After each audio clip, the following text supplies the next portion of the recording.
안녕하세요. 저는 과거에 좀 특이하게 남편 될 사람을 만났습니다. 그때 당시 저는 광고기획 회사를 다니고 있었는데요. 일 때문에 자주 보던 거래처 과장님이 있으셨어요. 저보다 2살이 많고 애도 아빠셨어요. 저하고는 일 관련돼서 자주 통화도 하고 뵙기도 했었는데요. 인상도 좋고 넉살도 좋으신 편이었거든요. 좀 친해지고 나선 가벼운 농담도 했었죠. 그러다가 저한테 물어보시더라고요. 혹시 남자친구 있으시냐고요. 가정도 있는 분이 그런 걸 왜 물어볼까 싶어서 표정을 확 굳혔는데 과장님이 막 웃으면서 오해는 하지 말라고 손사래를 쳤습니다. 오해하지 마세요. 저 이상한 사람 아닙니다. 그게 아니라 제 친구놈 중에 정말 괜찮은 놈이 하나 있거든요. 김 대리님 보면 제 친구랑 참 잘 어울릴 것 같아서요. 친구분요? 네. 회사도 좋은 데 다니고 있고 성격이 엄청 좋아요.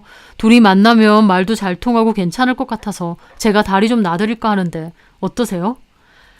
처음에는 거절했습니다.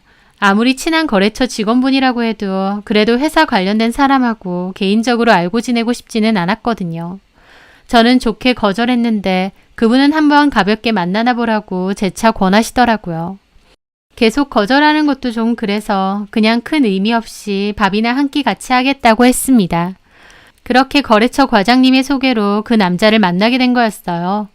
아무런 기대도 없이 나간 자리였는데 생각외로 그 남자는 너무 괜찮았습니다. 과장님이 왜 굳이 저에게 소개해 주려고 한지도 알 것 같았어요.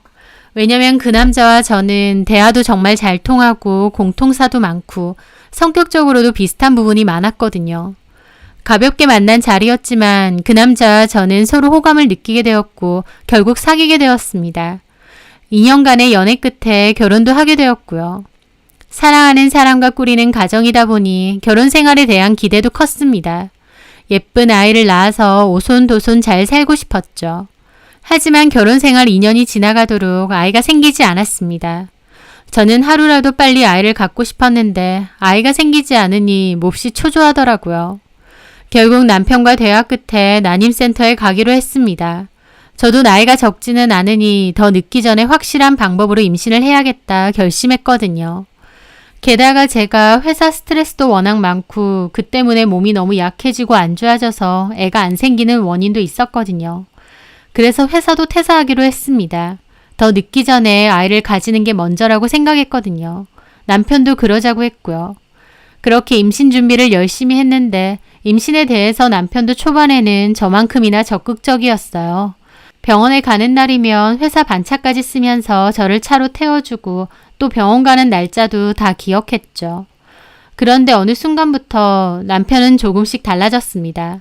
제가 병원 가는 것에 관심이 없어졌어요. 오늘 병원 가는 날이다 라고 해도 시큰둥하게 잘 갔다 오라는 말만 하고 말더군요.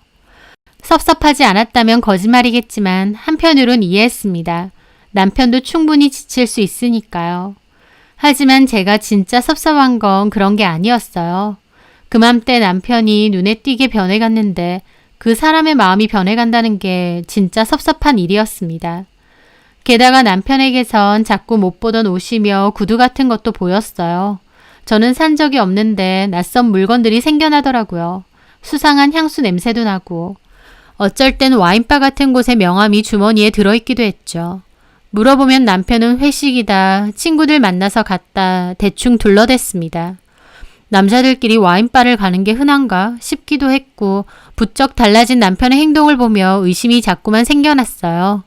하지만 애써 그런 마음을 외면하며 남편 말을 믿으려 했습니다. 남편이 정말 딴짓을 하고 있다는 걸 인정하게 되면 제가 너무 힘들 것 같았거든요. 그렇게 심란하던 와중 저는 임신을 하게 되었습니다. 너무 기뻤어요. 평소처럼 진료 예약이 있어서 난임센터에 갔던 건데 임신 진단을 받은 겁니다. 병원에선 초기라서 잘 모르셨던 것 같다고 하더라고요. 그토록 오매불만 기다리던 임신이 되어서 너무 기뻤던 저는 남편에게 바로 이 소식을 전했죠. 남편 역시도 저만큼 기뻐할 거라 생각했고 또 아이가 생겼으니 부부 사이도 다시 좋아질 거라 기대했습니다. 그런데 남편의 반응은 제 생각과는 너무 달랐습니다. 남편도 기뻐할 줄 알았는데 고생했어 정도로의 답장이 온 겁니다. 누가 봐도 임신이 기뻐 보이지 않았죠. 너무 황당하더라고요. 분명 초반에는 남편도 임신을 많이 원했던 것 같은데 도대체 언제부터 마음이 바뀐 건지 많이 서운하고 섭섭했어요. 하지만 그맘때 남편은 회사 일이 너무 바쁘고 힘들다고 자주 하소연을 했습니다. 남편은 개인 사업을 하고 싶어 했고 회사를 그만두겠다는 말도 자주 했었죠. 그때쯤 회사 생활이 너무 힘들고 지친다는 말도 엄청 자주 했었고요. 회사 일로 지쳐서 그런 거겠지 어떻게든 이해하려고 했습니다.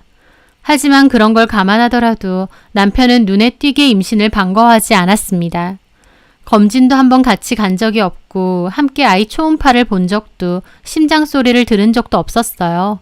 늘 바쁘다는 핑계로 병원은 저 혼자 갔으니까요. 남편이 갈수록 변해간다는 건 누구보다 뚜렷하게 느끼고 있었습니다. 하지만 임신까지 했는데 정말 내가 생각한 게 맞으면 어떡하지? 불안함이 더 컸던 것 같아요.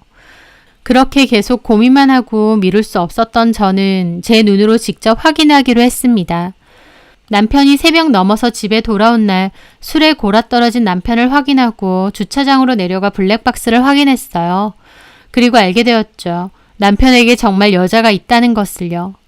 그 블랙박스 안에는 제가 그토록 모른 척하고 외면하고 싶었던 남편의 외도 정황이 고스란히 들어있었거든요. 남편이 다연이라고 부르는 여자와 함께 차를 타고 잘 다녔고 그 여자와의 대화 내용도 다 녹음돼 있었어요. 그 대화 내용 중에는 그 여자가 마누라가 임신했다니 어쩔 거냐 그러는 소리도 있었고 남편은 여태까지 안 생기던 애가 덜컥 생길 줄 몰랐다. 시간 좀 줘라. 이혼하고 너한테 가겠다 라는 대화도 있었습니다. 그걸 직접 확인하는데 그저 눈물만 흐르더라고요. 이래서 임신했다는데도 시큰둥했구나. 이래서 나한테 관심도 없고 딴 생각만 했구나 싶었습니다. 그러면서 뱃속에 있는 우리 아이가 너무 가엾고 불쌍하게 느껴졌죠. 저는 그 증거를 챙겨 남편에게도 말하고 시부모님에게도 말했습니다. 남편도 잘못했다고 한 번만 봐주라고 빌었고 시부모님도 자식 잘못 키워서 미안하다고 하시며 임신도 했는데 한 번만 덮어주면 안 되겠느냐 대신 잘못하다고 하셨습니다. 가슴이 갈갈이 찢어질 정도로 너무 힘들었지만 뱃속의 아이를 생각해 넘어가기로 했어요. 아직 세상에 나오지도 않은 아이인데 아빠가 없다면 너무 슬플 것 같아서요. 저도 정말 힘든 마음으로 넘어가기로 한 거죠. 하지만 넘어가기로 했다고 정말 없던 일이 되는 건 아니더군요. 남편은 그 후로도 수상한 행동을 계속했습니다. 들킨 초반에는 조심하는 듯 했고 저한테 미안해했지만 시간이 갈수록 뻔뻔해졌고 또다시 수상쩍은 행동을 일삼았거든요. 저는 남편이 그 여자와 끝을 낸 게 아니라는 걸 직감적으로 느꼈죠. 그래서 그 여자의 SNS를 뒤졌습니다. 처음 걸렸을 때 그 여자에 대한 대강의 신상은 남편에게 받았었거든요. 그 신상으로 찾았더니 어렵지 않게 그 여자의 개인 SNS도 발견할 수 있었습니다. 그 여자 SNS에 들어간 순간 저는 꽤 놀랐습니다. SNS에는 비싸 보이는 가방, 시계, 액세서리, 차 등을 과시하듯 엄청 올려놨더라고요. 딱 봐도 부자인 것 같은 여자였죠.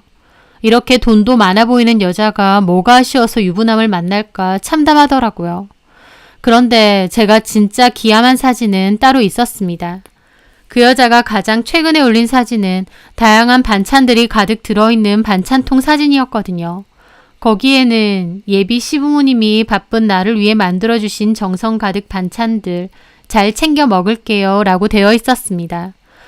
그걸 보는데 무너지는 기분이 들었어요. 왜냐면 그 반찬통 저희 어머님 거였습니다. 제가 너무 잘 쓰던 반찬통인데 좋아서 어머님도 세트로 사드린 거였거든요. 그래서 알 수밖에 없어요. 그리고 그 반찬들도 시댁 갈 때마다 자주 먹는 어머님이 주로 하시는 반찬들이었고요. 5-6개의 반찬통에 어머님이 정성 들여 만든 반찬이 가득한데 솔직히 그거 보는데 남편한테 받은 배신감보다 더 충격이었습니다. 제 앞에선 자식 잘못 키워서 미안하다 한 번만 봐줘라 라고 하셔놓고 뒤에선 내연녀에게 반찬까지 해다 바치시다니요. 어떻게 저한테 이러실 수 있나요? 저는 비참함에 눈물을 흘리며 남편에게 따졌습니다. 그 여자랑 끝낸다고 해놓고 아직도 만나고 있느냐. 그것도 모자라 이제는 어머님 아버님하고 왕래까지 하느냐. 나 바보 만드니까 좋으냐고 고래고래 솔리를 질렀죠. 그런데 남편의 반응도 대박이었습니다. 처음 걸렸을 때는 잘못했다며 빌었지만 두 번째 걸리니 사과도 하지 않고 그 여자랑 끝내겠다는 말도 하지 않았어요. 아무 말 없이 그냥 집을 나가버렸죠. 남편이 집에 들어오지 않은 지도 거의 일주일이 될 무렵 시부모님이 집에 찾아오셨어요. 그리고 저한테 이혼하라고 하시더군요. 그 여자한테 반찬 싸주고 할 때부터 시부모님도 이미 태도가 바뀌었다는 건 알고 있었어요. 하지만 아들이 바람 폈으면서 저보고 당당하게 이혼 요구를 하는 그 상황이 너무 기가 막혔습니다. 어떻게 이러실 수 있냐고 따졌는데 어머님이 그러시더군요. 그래, 우리 이루가 바람 폈다. 2번 걸린 것도 맞아.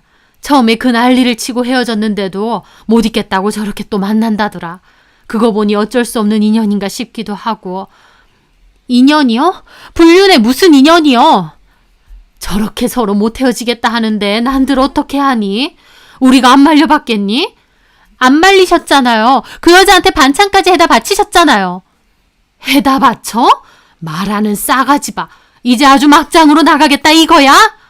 제 말 틀렸어요? 그 여자 불륜녀예요. 근데 어떻게 그런 여자한테까지 반찬까지 해주실 수 있어요? 이루가 도움받은 게 좀 있다고 고맙다 그러길래 내가 집에서 먹던 반찬 좀 싸줬다. 그게 뭐 그렇게 큰일이니? 그럼 네가 우리 아들한테 도움이 좀 되지 그랬니? 도움이요? 그래, 이루 하는 일에 그 아가씨가 도움 엄청 많이 된대. 말이 나와서 하는 말인데 걔네 아빠가 뭐 하는 사람인 줄 알아?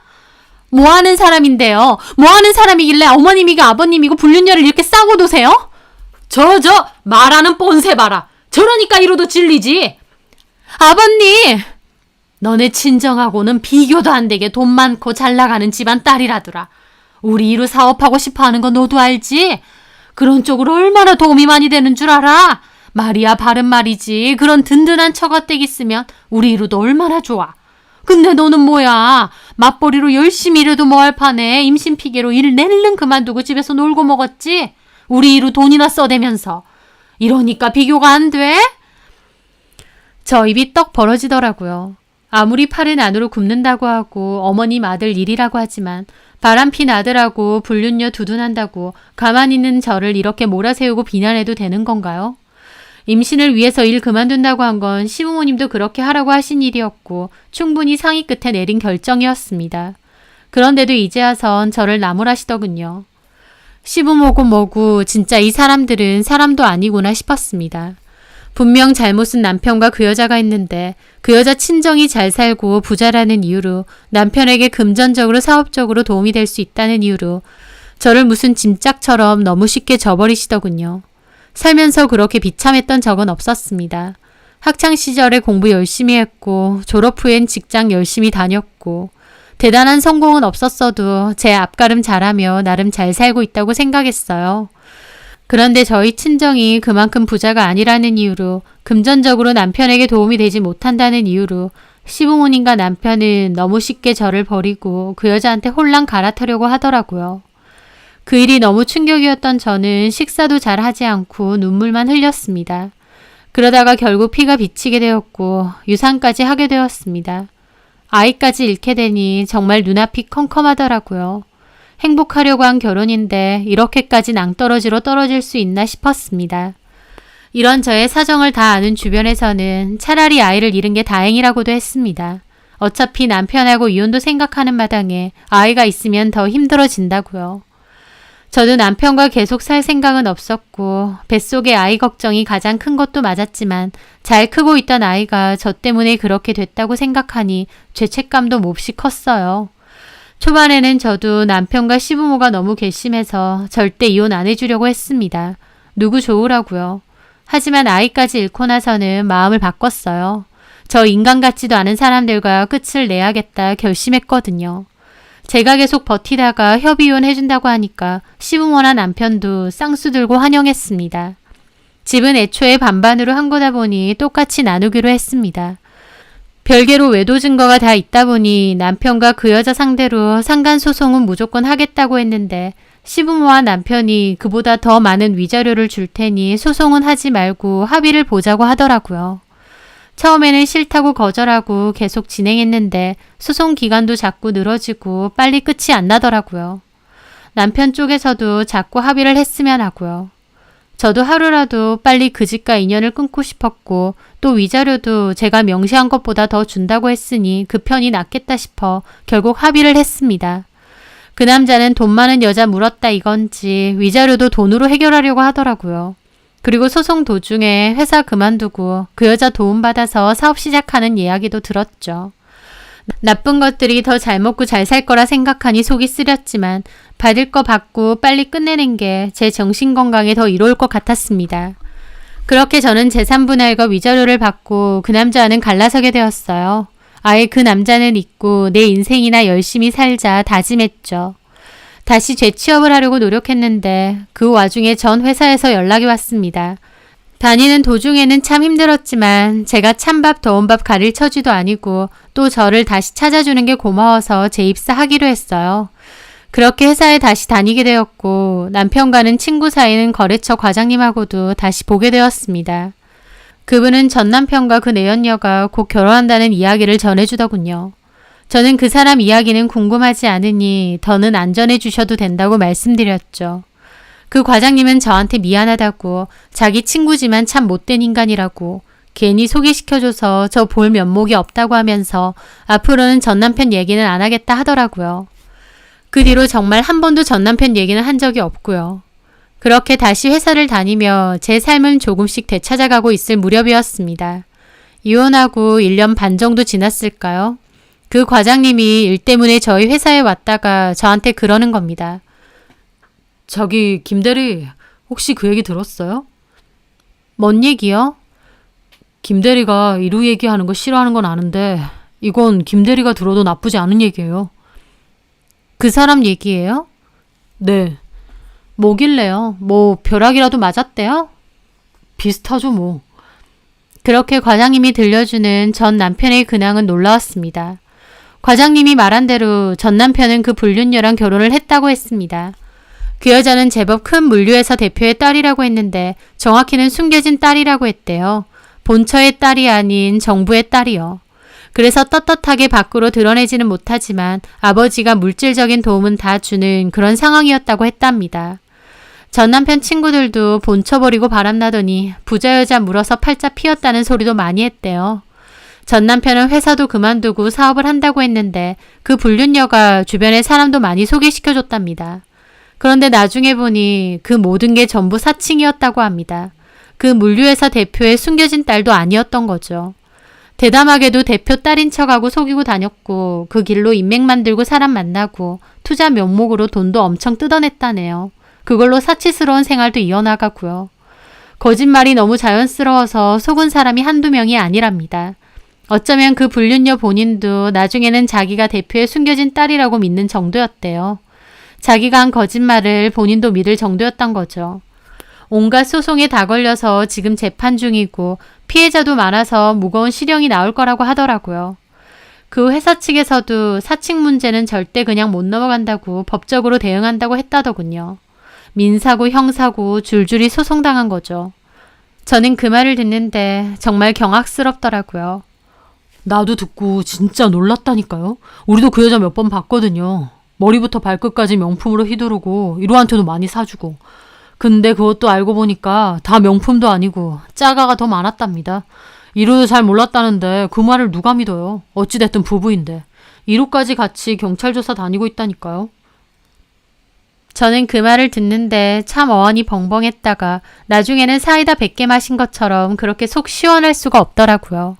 그렇게 돈 많은 여자라고 불륜녀라도 좋다며 쌍수 들고 환영하던 시부모님은 어떤 표정을 짓고 있을지도 참 궁금했습니다.